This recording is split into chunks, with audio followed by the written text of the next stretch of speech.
ഭാരതപ്പുഴയുടെ തിരുനാവായ നാവാമുകുന്ദ ക്ഷേത്രത്തിലും ബലിതർപ്പണ ചടങ്ങുകൾ പുരോഗമിച്ചു വരികയാണ്. പിതൃസ്മരണയിൽ ആയിരങ്ങളാണ് തിരുനാവയിൽ ബലിതർപ്പണത്തിനായി എത്തിയത്. അവിടെ നിന്നും KT സ്വാലിഹ് കൂടി ചേരുന്നുണ്ട് നമ്മളോടൊപ്പം. Swalih, good morning. ഈ എല്ലായിടത്തും നിരവധി ആളുകളുടെ ജനങ്ങളുടെ ഒരു വലിയ സഞ്ചയം തന്നെ കാണുവാൻ സാധിക്കുന്നുണ്ട്. അവിടെയും സമാനമല്ലേ കാഴ്ചകൾ? തീർച്ചയായും ഞാൻ നിൽക്കുന്നത് തിരുനാവായ നാവാമുകുന്ദ ക്ഷേത്രത്തിലാണ്. ഭാരതപ്പുഴയിൽ ഏറ്റവും കൂടുതൽ, മലബാറിൽ തന്നെ ഏറ്റവും കൂടുതൽ ആളുകൾ ബലിതർപ്പണത്തിന് എത്തിച്ചേരുന്ന സ്ഥലം കൂടിയാണ് ഇത്. നമുക്കറിയാം, ഇന്ന് പുലർച്ചെ 2 മണിയോടെ തന്നെ ബലിതർപ്പണ ചടങ്ങുകൾ ആരംഭിച്ചിട്ടുണ്ട്. ആയിരക്കണക്കിന് ആളുകളാണ് ഇവിടെ എത്തിയിട്ടുള്ളത്. ഏതാണ്ട് 10 മണിവരെ നീളുന്ന ഒരു ചടങ്ങുകളാണ് സാധാരണ ഇവിടെ ഉണ്ടാവാറുള്ളത്. മലബാറിൻ്റെ വിവിധ ഭാഗങ്ങളിൽ നിന്ന് ആളുകൾ തിരുനാവായയിലെത്തുന്നുണ്ട്. നീണ്ട ക്യൂ, നമുക്കറിയാം, നീണ്ട ക്യൂ എന്ന് പറയുമ്പോൾ ആയിരക്കണക്കിന് ആളുകൾ ഇപ്പോഴും ക്ഷേത്രത്തിൻ്റെ അടുത്തുപോലും എത്താൻ കഴിയാതെ ഈ റോട്ടിൽ നിൽക്കുന്നുണ്ട്. ഏതാണ്ട് 22 പരികർമ്മികളാണ് ഇവിടെ ഈ ചടങ്ങുകൾക്ക് നേതൃത്വം നൽകുന്നത്. ഒരേ സമയം 600ഓളം പേർക്ക് ബലിതർപ്പണം നടത്താനുള്ള സൗകര്യം ഇവിടെ ഒരുക്കിയിട്ടുണ്ട്. വിവിധ സംഘടനകളുടെയൊക്കെ പ്രതിനിധികൾ അവർക്ക് സഹായമായും ഒക്കെ എത്തിയിട്ടുണ്ട്. മലബാറിൽ ഇത്രയേറെ ആളുകൾ എത്തുന്ന ഒരു ക്ഷേത്രമില്ല. ഒരുപാട് ഐതിഹ്യങ്ങളൊക്കെയുള്ള ക്ഷേത്രമാണ്. ഭാരതപ്പുഴയിൽ ഏറ്റവും കൂടുതൽ ആളുകൾ ബലിതർപ്പണ ചടങ്ങുകൾക്ക് എത്തുന്ന സ്ഥലം കൂടിയാണ് തിരുനാവായ നാവാമുകുന്ദ ക്ഷേത്രം.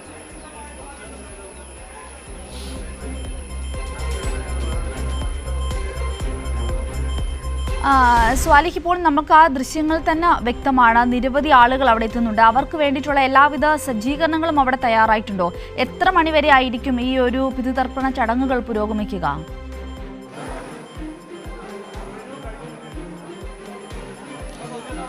സാധാരണ ഇവിടെ എത്തുന്ന മുഴുവൻ ആളുകൾക്കും ബലിതർപ്പണം നടത്തുന്നതിനുള്ള സൗകര്യമുണ്ടാവും. അത് പൊതുവിൽ ഒരു 10 മണിയൊക്കെ ആകുമ്പോഴേക്ക് ഏതാണ്ട് തീരാറുണ്ട്. ഒരേ സമയം തന്നെ 600ഓളം പേർക്ക് ബലിതർപ്പണം നടത്താൻ സാധിക്കും. 22 പരികർമ്മികൾ ഇവിടെ ഒരേ സമയം ചടങ്ങുകൾക്ക് നേതൃത്വം കൊടുക്കുന്നുണ്ട്. അതുകൊണ്ട് തന്നെ വളരെ വേഗത്തിൽ ആളുകൾ ഇത് പൂർത്തിയാക്കി മടങ്ങാനുള്ള ക്രമീകരണങ്ങൾ ഇവിടെയുണ്ട്. അതോടൊപ്പം തന്നെ വരുന്നവർക്കുള്ള ഭക്ഷണം, അവർക്കുള്ള മറ്റു സൗകര്യങ്ങൾ ഉൾപ്പെടെ എല്ലാം ക്ഷേത്രത്തിൻ്റെ പരിസരത്ത് ഒരുക്കിയിട്ടുണ്ട്. പുലർച്ചെ 2 മണിയോടെ തന്നെ ചടങ്ങുകൾ ആരംഭിച്ചിട്ടുണ്ട്. വലിയ തിരക്ക്, പതിവിലും വ്യത്യസ്തമായുള്ള ഒരു തിരക്ക്, പ്രത്യേകിച്ച് ഇന്ന് രാവിലെയൊക്കെ മഴ മാറി നിൽക്കുന്ന ഒരു സാഹചര്യം കൂടിയാണ്. മഴയൊക്കെ കുറവുള്ളത് കൊണ്ടാവാം വലിയ തിരക്ക് നമുക്ക് ഇന്ന് രാവിലെ മുതൽ അനുഭവപ്പെടുന്നുണ്ട്.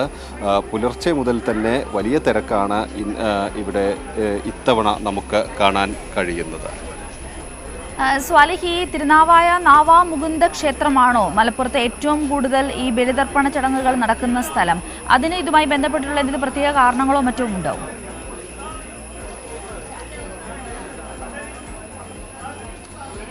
മലബാറിൽ തന്നെ നമുക്കറിയാം, മലബാറിൽ തന്നെ ഏറ്റവും പ്രസിദ്ധമായ ക്ഷേത്രങ്ങളിലൊന്നാണ് തിരുനാവായ നാവാമുകുന്ദ ക്ഷേത്രം. നിളയുടെ തീരത്തുള്ള വലിയ ക്ഷേത്രമാണ്. ഇവിടെ സ്വാഭാവികമായും നമുക്ക് ഏറ്റവും കൂടുതൽ ആളുകൾ, മലബാറിൽ തന്നെ ഏറ്റവും കൂടുതൽ ആളുകൾ ബലിതർപ്പണത്തിന് എത്തുന്ന ഒരു സ്ഥലം കൂടിയാണ്. വളരെ പ്രശസ്തരായ രാഷ്ട്രീയ നേതാക്കൾ, ജവഹർലാൽ നെഹ്റു ഉൾപ്പെടെയുള്ള ഒരുപാട് പേരുടെ നിമഞ്ജനം ചെയ്തിട്ടുള്ള സ്ഥലം കൂടിയാണ് ഇവിടെ. അതുകൊണ്ട് തന്നെ ഈ നാവാമുകുന്ദ ക്ഷേത്രത്തിലേക്ക് എത്തുന്നത് വലിയ ഒരു പുണ്യമായി കാണുന്ന ആളുകൾ ഉണ്ട്. അതിൻ്റെ ഭാഗമായി ഒക്കെയാണ് നമുക്ക് ഇത്തരത്തിൽ ഒരു തിരക്ക് ഇവിടെ പതിവ് പോലെ ഉണ്ടാവാറുണ്ട്. ഈ ബലിതർപ്പണ ചടങ്ങുകളിൽ തന്നെ ഏറ്റവും കൂടുതൽ ആളുകൾ എത്തുന്ന ഒരു സ്ഥലം, മലബാറിൽ തന്നെ എത്തുന്ന ഒരു സ്ഥലം ആണ് ഇത്. ഇതിൻ്റെ ഒരു പ്രധാന കാരണം, ഇതിൻ്റെ നേരെ അഭിമുഖമായി മറ്റൊരു ക്ഷേത്രം കൂടിയുണ്ട്. അതുകൊണ്ട് തന്നെ ഇവിടെ എത്തുക, ഇവിടെ എത്തി ഈ പിതൃസ്മരണയിൽ ഇവിടെ എത്തുന്നതിന് പൊതുവിൽ വലിയ തിരക്ക് നമുക്ക് കാണാൻ കഴിയാറുണ്ട്. ഇത്തവണയും ഈ ക്ഷേത്ര സന്നിധിയിലേക്ക് ആയിരക്കണക്കിന് ആളുകൾ പിതൃസ്മരണയിൽ എത്തിച്ചേരുന്നുണ്ട്. നമുക്ക് ഈ തിരുനാവായ ക്ഷേത്രത്തിൽ പൊതുവിൽ കാണാൻ കഴിയുന്നതിൽ കൂടുതൽ തിരക്കാണ് നമുക്ക് ഇത്തവണ ഇവിടെ ഉള്ളത്. പണ്ട് 9 സിദ്ധന്മാർ ഇവിടെ ഉണ്ടായിരുന്നുവെന്നും അവർ ചേർന്ന് മഹാവിഷ്ണുവിൻ്റെ വിഗ്രഹം പ്രതിഷ്ഠിക്കാൻ തീരുമാനിച്ചിരുന്നു എന്നൊക്കെയാണ് ഇതിൻ്റെ ഒരു ഐതിഹ്യമുള്ളത്. 9ാമത്തെ യോഗി പ്രതിഷ്ഠിച്ച വിഗ്രഹമാണ് ഇന്ന് ഇവിടെയുള്ള പ്രതിഷ്ഠ. അതുകൊണ്ട് തന്നെ നവമുകുന്ദൻ എന്ന പേര് അങ്ങനെയാണ് ഇതിന് വരുന്നത്. ഇവിടെയുള്ള ഒരു പ്രതിഷ്ഠയുടെ മുട്ടുവരെയുള്ള ഭാഗം ഭൂമിക്കടിയിലാണ്. ഇത് നേരെ കിഴക്കോട്ട് അഭിമുഖമായി നിൽക്കുന്ന, അതോടൊപ്പം തന്നെ സൂര്യോദയം തന്നെ ഈ ക്ഷേത്രത്തിലേക്കാണ്.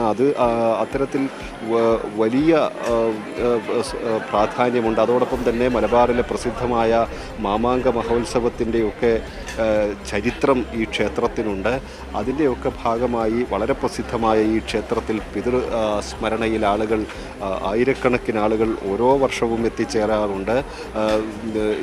ഇത്തവണയും നമുക്കതുപോലെയുള്ള വലിയ ഒരു തിരക്കാണ് നമുക്ക് കാണാൻ കഴിയുന്നത്.